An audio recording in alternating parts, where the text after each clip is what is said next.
Ellen kasi uuwi na siya bukas. Plaza ng Gapan kami pupunta niyan. Nauna na pala sila mama kasi ako naiwan pa. Kaya sumunod na lang kami ng pamangkin ko. Pagdating nga namin sakto kakarating lang din nila mama. Buti na lang may pamangkin akong supportive sa akin sa pagbibideo. Kaya binibidyoan niya ako habang naglalakad ganun. Ay, matagal-tagal na din nung huli kaming nakapasyal dito. Ngayon lang din ulit na sundan. Siya yung kapatid kong panganay. Si mama, si Nika, si Hana at saka si Elay. Minsan lang kasi silang pumunta dito sa Nueva Ecija kaya naisip namin na lumibot ng plaza bago sila umuwi ng Bicol. Pero sa totoo wala kaming dalang pera niyan kaya inaantay namin yung kapatid ko na dumating kasi siya yung nakataya para sa pagkain. Kaya habang wala pa yung mayaman ko na kapatid na dapat na magpakain sa amin, nagpipicture-picture muna kami. Yung kapatid ko na yun kahit madalas mainit ang ulo niya pero pagdating sa amin mahal na mahal kami nun. Minsan lang naman mainit ang ulo niya pero madalas talagang mainit ang ulo niya. Ang tagal nga dumating, nagugutom na yung mga nag-aantay sa kanya. O diba, napakasweet ng mama ko, minsan lang yung ganyan. Pero nagtagal, dumating na yung kapatid ko na maglilibre sa amin. Pagdating nga niya, hinahanap niya yung iba namin kasama kasi hindi niya daw nakikita. Paano ba naman naiwan sa bahay kasi ayaw nilang sumama. Kasi alam ng kapatid ko lahat sila kasama. Hindi naman sinabi ni mama na hindi naman pala sumama. Kaya sabi ko bumili na lang siya ng pagkain kasi nagugutom na kami. Kaya habang sila bumibili ng pagkain, sabi ko nga kay mama tsaka kay ate Joy, bumili kami ng laruan para sa mga batang naiwan sa bahay. Kasi kapag umuwi ako ng bahay, palaging hinahanap nila sa akin laruan. Pasalubong doon na laruan. Kaya sabi ko ngayon bibili tayo ng laruan para sa mga bata. Palilikod lang din naman kami ng plaza bumili ng laruan. Maraming mga laruan na pwede mong pagpilian, pang babae, pang lalaki. Yung kapatid ko na lang pala ang pinapili ko ng laruan kung ano yung magugustuhan ng bata. Tutuwa nga ako dyan kasi dalawa na siya, 50 lang. Kaya sabi ko yan na lang bilhin. At least marami tayong mabibili para sa 4 na batang nag-aantay ng pasalubong sa bahay.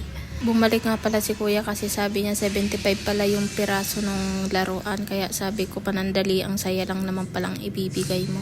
Akala ko napamura na ako, na yun pala napamahal pa. Pagtapos ko nga bumili, sabi ko pumunta na kami dun sa inuupuan namin kasi sabi ko baka ando na yung pagkain gawa ng nakugutom na ako. Sakto nga pagdating namin may pagkain na. Pero tika lang, di ba sabi ko kanina mayaman yung kapatid ko, bakit isaw lang yung pinakain niya sa amin? Siyempre joke lang. Isa rin sa mga paborito kong pagkain na street food is gaya nitong mga tuhog-tuhog. Kasi bukod sa masarap na, mura pa. Ang pamangkin ko nga sarap na sarap sa pagkain ng isaw. Paborito niya pala yung isaw, ngayon ko lang nalaman. Habang nga naabala kami sa pagkain dyan, yung dalawa ko naman na pamangkin napakakulit. Kanina pa yan habulan ng habulan, di ko alam kung saan kumukuha ng energy. Aba, English yun. Ang tagal kong pinag-isipan yun ah. Akala ko isaw lang yung binili ng kapatid ko na pagkain, yun pala bumibili pa siya ng drinks. Magkano nagastos mo? Magkano? 1,000. Binigay ni Patrick.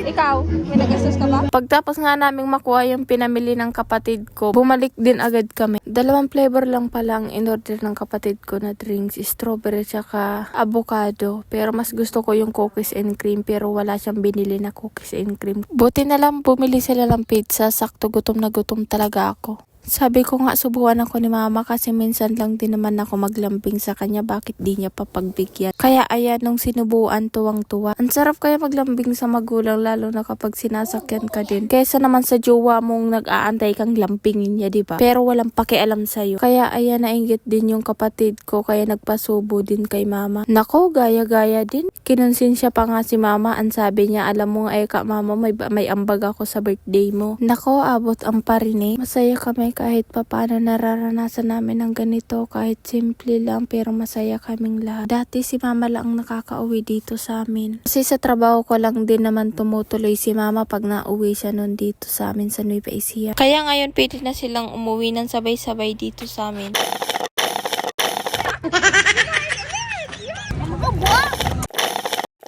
Wow! May natirang isang slice na pizza kaya sinasabi ng kapatid ko, sino kaya kukuha ng huling pizza na to? Maya-maya nga po, pagtapos namin kumain, umuwi na kami agad kasi alis pa sila bukas. Kaya hanggang dito na lang, bye-bye!